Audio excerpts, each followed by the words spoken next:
आज हम एक ऐसी सच्ची और डरावनी घटना की बात करने वाले हैं जो अपने आप में एक बहुत गंभीर चेतावनी है। ये कहानी उन सभी के लिए है जो किसी नई जगह पर घर लेने की सोच रहे हैं। क्योंकि देखिए, कभी कभी किसी जगह का अतीत आपके आने वाले कल को, मतलब आपके भविष्य को हमेशा हमेशा के लिए बदल सकता है। एक सीधा सा सवाल है, क्या आप अपने घर का इतिहास जानते हैं? और ये जानना इतना जरूरी क्यों है? सूरत की एक सोसाइटी की यह सच्ची कहानी हमें यही बताएगी। दरअसल एक पूरे के पूरे समुदाय के लिए इस सवाल का जवाब एक ऐसा भयानक रहस्य था जो उन्हीं के पैरों के नीचे दबा हुआ था। हमारी कहानी शुरू होती है साल 2014 में, गुजरात के सूरत शहर की एक रिहायशी सोसाइटी से। सरोज नाम की एक महिला देर रात घर लौट रही थी जब उसे अचानक लगा कि कोई उसका पीछा कर रहा है। ये उस सोसाइटी में होने वाली खौफनाक घटनाओं की बस एक छोटी सी शुरुआत थी। इस कहानी के जो मुख्य सूत्रधार हैं वो हैं विष्णु, जो भारतीय सेना के एक जवान हैं। उनका परिवार उस सोसाइटी में नया नया ही रहने आया था और शुरुआत में आप यकीन मानिए सब कुछ बिल्कुल नॉर्मल था। एकदम मिलनसार लोग, एक अच्छा समुदाय जहां सब एक दूसरे से घुलते मिलते थे और जिंदगी बहुत शांति से कट रही थी। अच्छा, आगे जो कुछ भी हुआ उसे समझने के लिए इस सोसाइटी का लेआउट जानना बहुत जरूरी है। सोचिए, एक मेन रोड है जिससे दो गलियां निकलती हैं। एक गली में विष्णु और उनकी चचेरी बहन आरती के घर अगल बगल थे और ठीक उनके सामने एक मराठी परिवार रहता था। इन दोनों गलियों को एक छोटी सी गली जोड़ती थी जो सीधे विष्णु के घर के बरामदे के पास जाकर खुलती थी। तो जैसा मैंने कहा, जिंदगी बिल्कुल सामान्य थी।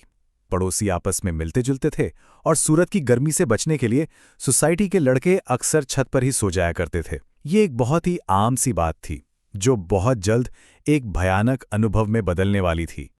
और फिर चीजें बदलनी शुरू हुईं। वो जो शांति का माहौल था वो टूटने लगा और सबसे पहले कुछ परेशान करने वाले संकेत सामने आने लगे। ये हमले कोई एक दो घटनाएं नहीं थीं, बल्कि एक भयानक पैटर्न का हिस्सा थे। सबसे पहले आरती के भाई मिठुन का छत पर सोते समय गला घोंटा गया।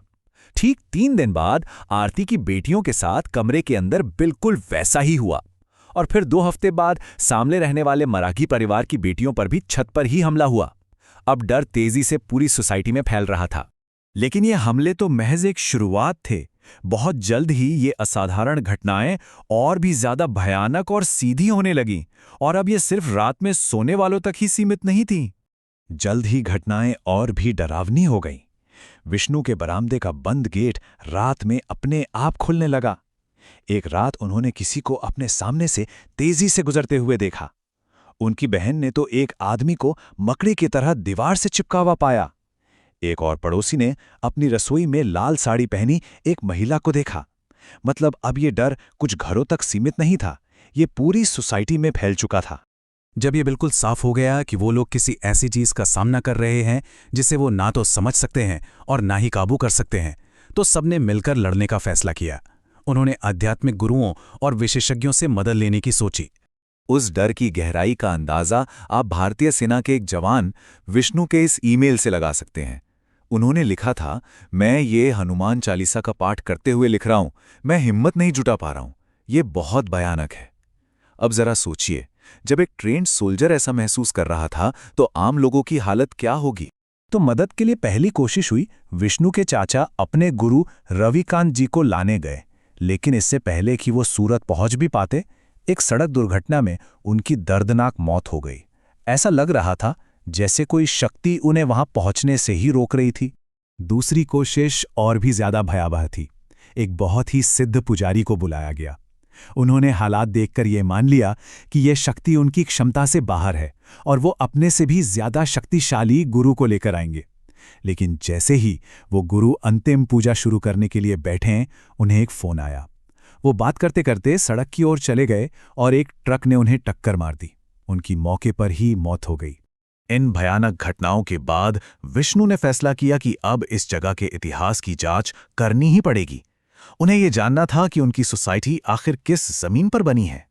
और जो उन्होंने पाया वो सच में दिल दहला देने वाला था। एक स्थानीय पुजारी ने बताया कि साल 2002 के गुजरात दंगों के दौरान वो पूरा इलाका एक नरसंहार का गवाह बना था। वहां एक नवविवाहित जोड़े पर हमला हुआ था। पति की हत्या कर दी गई और उसकी पत्नी के साथ दुष्कर्म करने के बाद उसे जिंदा जला दिया गया था। ये था उस जमीन का भयानक और खूनी अतीत। इसी से ये भी साफ हो गया कि वो शक्ति इतनी जबरदस्त क्यों थी। पुजारी ने बताया कि उस जगह पर सिर्फ एक नहीं बल्कि दंगे में मारे गए सभी लोगों की बेचैन आत्माएं भटकती हैं। ये एक सामूहिक दर्दनाक ऊर्जा थी जो उस जमीन से बंधी हुई थी।